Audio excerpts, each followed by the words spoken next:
Hello guys, ito pala ang control circuit ng forward reverse. Ito ay yung mechanical interlock niya. Nilagyan ko siya ng mechanical interlock dito. Ito yung parang siso na kahit i-manual push mo yung forward magnetic contactor, hindi siya mag-energize pag naka-reverse. Ganon din pag naka-reverse, kahit i-push mo yung magnetic contactor ng forward, hindi siya mag-energize. At etong overload, yung iba depende sa nag-design, yung iba hindi dito nilalagay ang overload. Dito nila nilalagay ang overload sa area na to. Tapos kung maglalagay naman ng limit switch, dito sa area nito naglalagay ng limit switch. Kung maglalagay ka ng limit switch sa forward, dito mo ilalagay.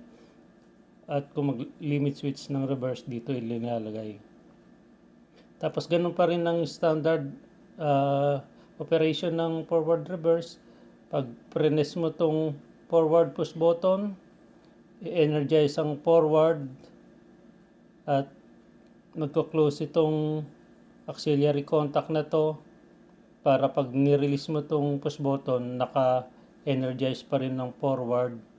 At o-open ito, pag energize ng forward, o-open tong contact na to para kahit ma-press ang reverse push button, hindi energize ang reverse. Ito ang tinatawag na electrical interlocking. Ito naman ay mechanical interlocking.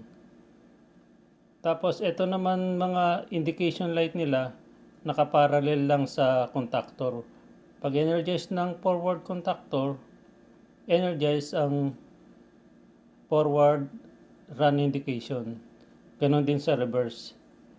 At pag energize naman ng forward, o-open ito para patay ang ilaw ng stop indication. Tapos pag naka-stop naman, o close ito, iilaw ang stop indication. Ganon din sa reverse. Pag nag-energize ang reverse, open ito, patay ang ilaw ng stop. Pag patay ang stop, energize ito, naka-indicate na stop. Sa overload naman, pag nag-overload, open ito, patay ang supply sa circuit na to.